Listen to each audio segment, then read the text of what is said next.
and friends, and welcome to another edition of UNB Live. With the warm summer heat upon us now, we decided to maybe make things a little more relaxed around here. And I've asked the Mastermind Studio masterminds to maybe decorate just a little bit, and so we've got these nice, comfy chairs. My name is Bob Trice, alongside Upper Nicola Communications Officer Diana Boston. Thank you, Bob. Not only do we have these very comfortable seats to enjoy, we also have another great show planned. With vital information that UNB members need to know, this week we're so proud to welcome former Chief and current Councillor Scotty Holmes, who has a daunting task of coordinating Douglas Lake Commonage discussions with the federal government. And what a huge responsibility that is. And we are incredibly appreciative that Councillor Holmes is here today to give us a clear update on how these negotiations are shaping up and why a long-awaited resolution to this matter is so deeply important to each and every Upper Nicola Band member. But before we get to Scotty, we are opening the show, as always, with our information-loaded segment that we like to call The Rundown.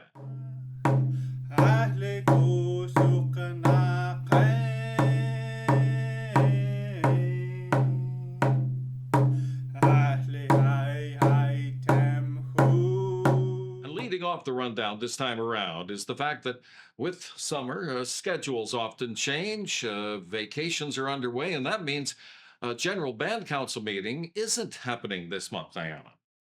No, actually, there is no GBM for the month of July, but we do have our annual General Assembly coming up on August 21st. It's going to be at the Nicola School Gym as usual, and that is where we will do the financial audit and an opening to all the departments. So that's going to be exciting on August 21st. Just a side note to that upcoming AGA, the Annual General Assembly, UNB Communications is going to be there. Both Diana and myself will be along, and we are looking forward to meeting so many of the members of the band and also to answer any questions you may have. Both of us will be on hand, and we welcome everybody to come and ask us any questions. Come join, come find out where you can watch UNB Live, join any of our communication channels, any medias. So yeah, both of us will be there. So come on over and see us on August 21st. Now, Diana, in a previous installment of UNB Live, we had a super informative session with Maynard McCrae, the UNB language manager, of course.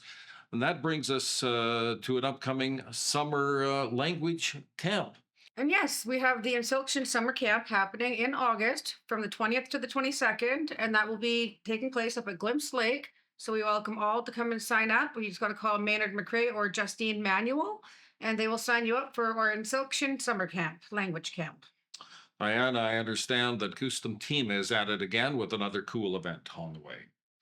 Yes, this Sunday, actually, on the 14th, they're going to be doing ribbon skirts.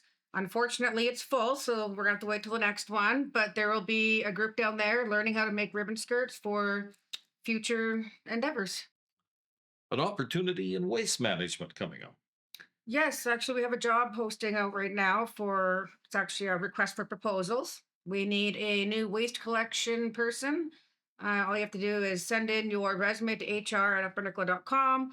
You need to include your quote on how much it's going to be. You need to show that you have insurance liability, and you need to show that you have the proper vehicle to do such a job. So send your resumes and your quote to hr@uppernicola.com. And Diana, one more, student registration's already happening for Nicola School. Yes, and Nicola School is open to everybody in the Nicola Valley. They do bus pickup from Lower Nicola and downtown Merritt. And what your child will get is breakfast, free school supplies. They'll get to learn some of our Insulction culture, and they also get a free lunch supplied with bus transportation to and from. So you've got to give the school a call, 250-350-3342, and just ask for the school, and you can sign your child up. And it's all free. Thank you, Diana, and a lot to get caught up on, as usual. He epitomizes been there and done that. Strong management requires dogged determination, wisdom, and experience, of course. This week's UNB Live special guest ticks every one of those boxes and then some. Former Upper Nicola Chief and current councillor Scotty Holmes is here The interview is next. أهلي كوسكنا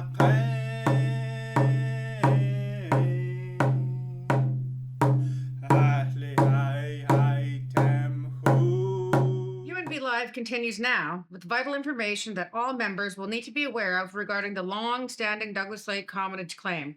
And who better to lead that process than someone that knows all about the fine print and history? Band Counselor Scotty Holmes, thank you for joining us today. Thank you for having me. Councillor Holmes, let's begin with some of the history of this claim and why it is suddenly back in the forefront again.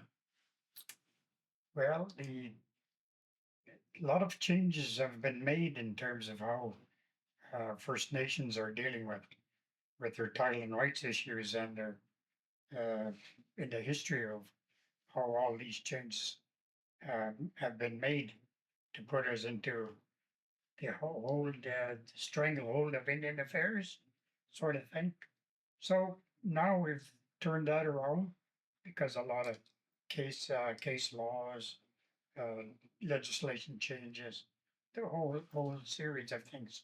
But the last time around, the federal government of the day walked away from these talks. And it's my understanding, if I recall, that the current government actually approached the band and said, let's bring this back. Let's get this talked out again. Yeah, that's true. And but I think if we're going to be looking at the rationale why we're focusing on the commonage so much, I think we maybe have to go back to some bit of history to maybe provide the profile of what all this really means. Uh, it's not just a specific claim issue. Yeah. It's got a lot of more tie-ins to change. So some of that history, if you can. Yeah, well, let's start off like the dates that I'm going to be maybe citing here just kind of gives you an idea of the change in jurisdiction between settlement and the First Nations.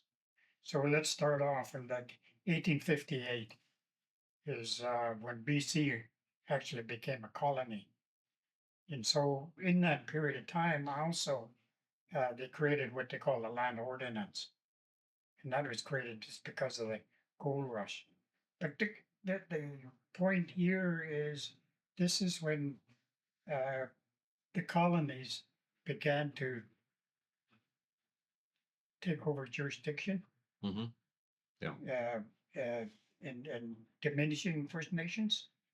This is the idea, in my mind, to be blunt, is the period of starting of the theft of the land.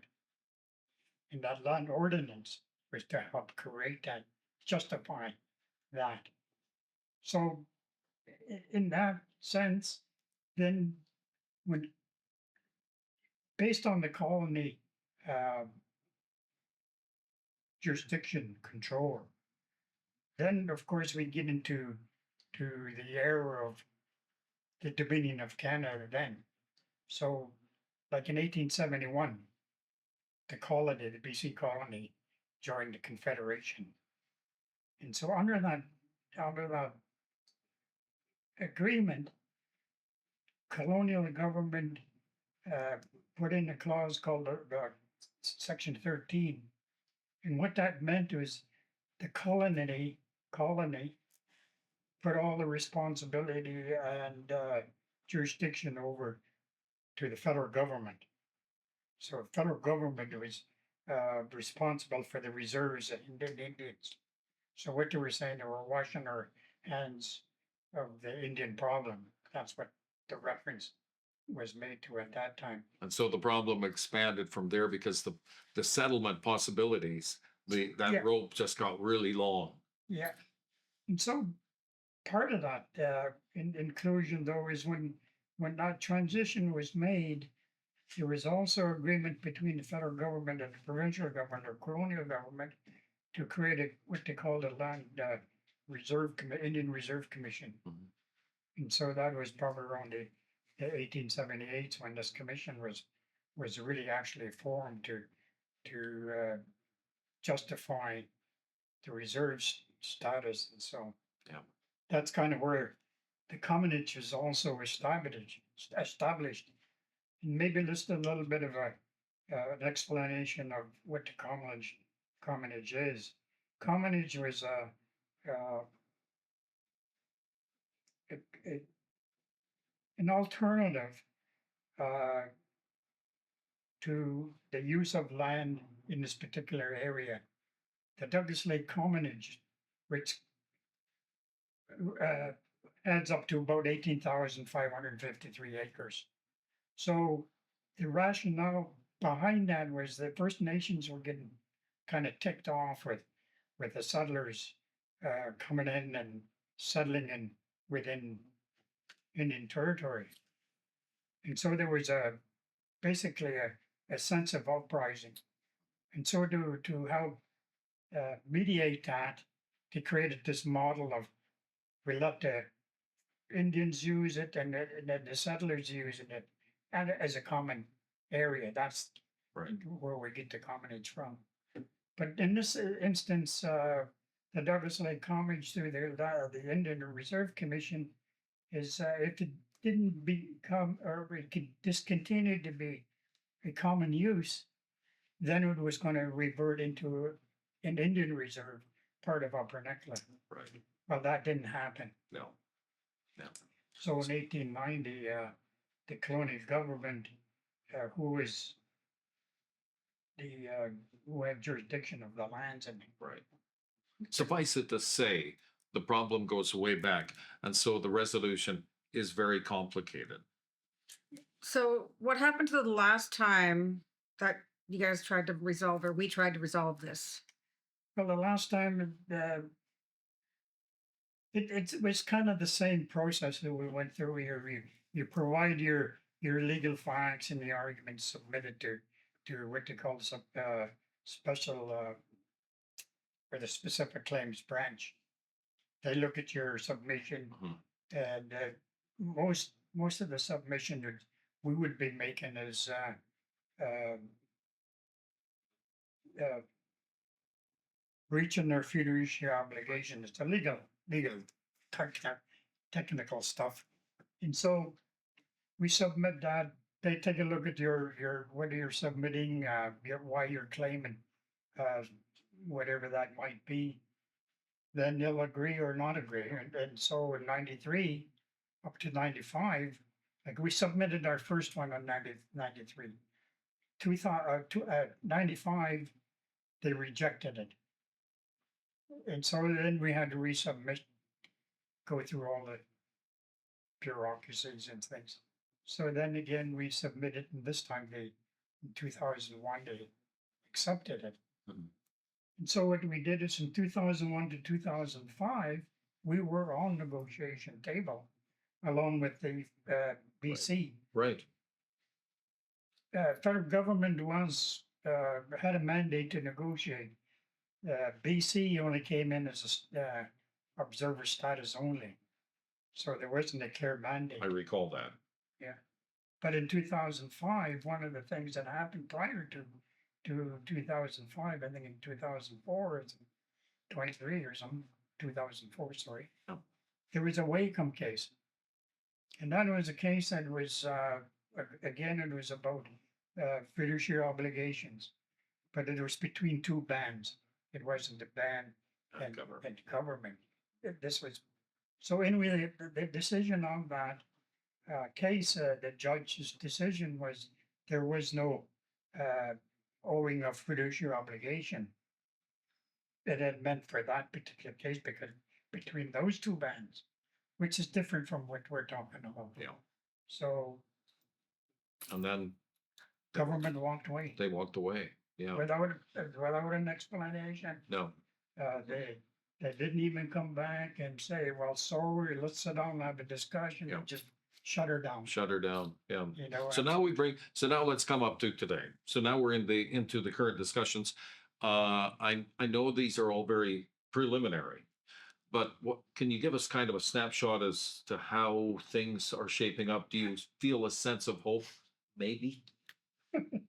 Yeah, well, I don't think that, in honesty, people are, in our community, those that are working on these kind of things are very distrustful. There's Yep. too many, there was 2005 incidents that happened, promises being broken continually. Right. So this is, yes, we will say, yeah, we have to keep some optimism in it. We have to keep some hope in it. And that's the determination that we have, is to make sure we do everything we can possibly to make sure there's some outcome at the end of the day. So, yeah, So with the determination and being hopeful, is there maybe a resolution that would be possible this time? I think there's I think there is. Uh, I think there's a lot of things that are there in a supportive role for us now.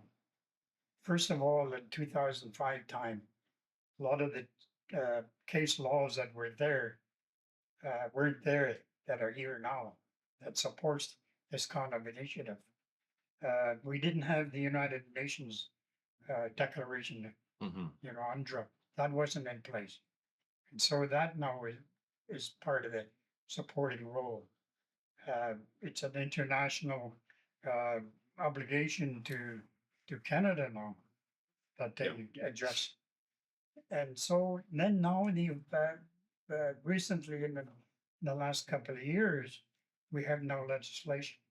We've got federal legislation, which is Bill C-15. Then we've got also the provincial legislation, which is the Bill C-41. And so within those areas, their legislation, their laws says now they have to deal with us. And so that's kind of the good sign, So, right? so what has to be there to try to get a settlement this time? Well, I think what has to be there is a clear understanding of our legal orders. Hmm.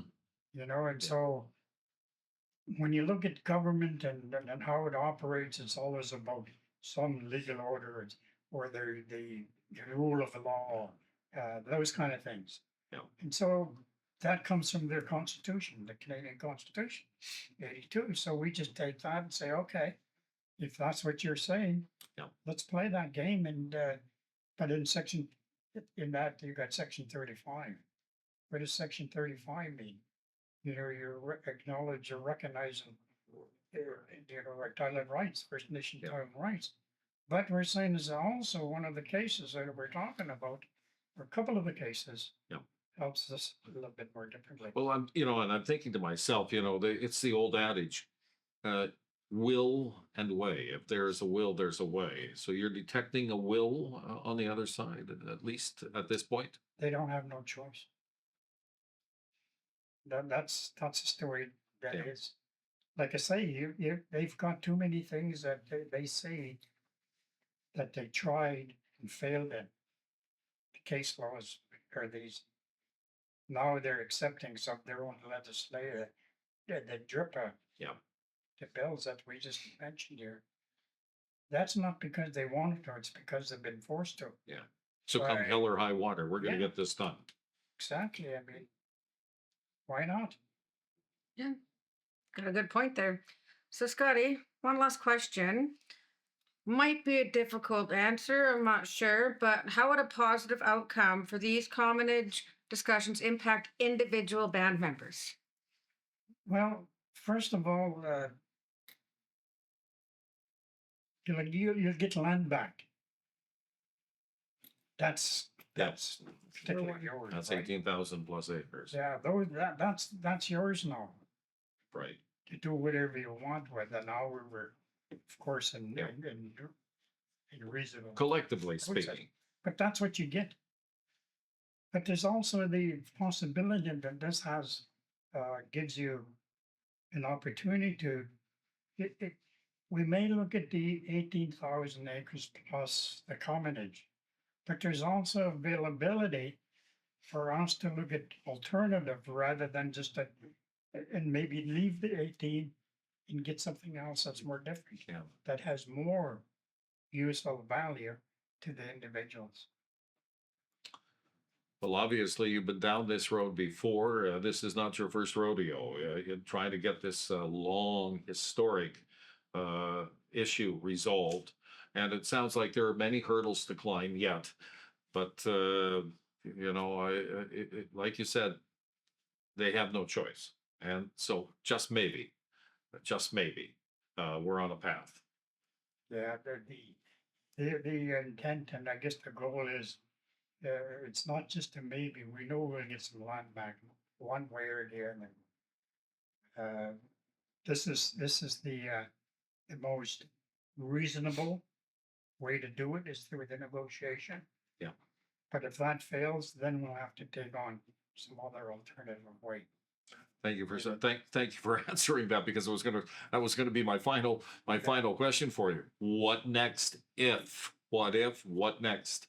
And like I said, this could drag out even longer. Yeah. Is the big fear, I suppose. Well, I guess the good thing about all of this though is you have to be looking ahead. You can't just take on the daily issue. Yeah. Or look at history. We're looking at what the real outcome is. Your outcome is already planned here. And so I think that all these supportive things are in place. If we don't get nothing from the negotiations, then we'll take on these other. So that doesn't stop. Who knows? We might have to go to the United Nations level. Councillor Holmes, we thank you for bringing this to our attention and the information that you provided today. So wonderful to have for all members. We thank you for showing up today, for coming to UNB Live. Glad to help. That's what it's Okay. about. أهلي كوسك ناقين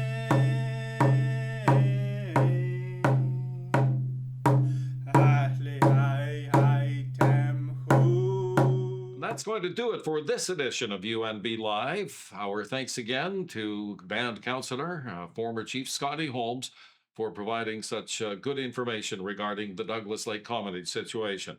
Diana, who's next on the UNB guest list?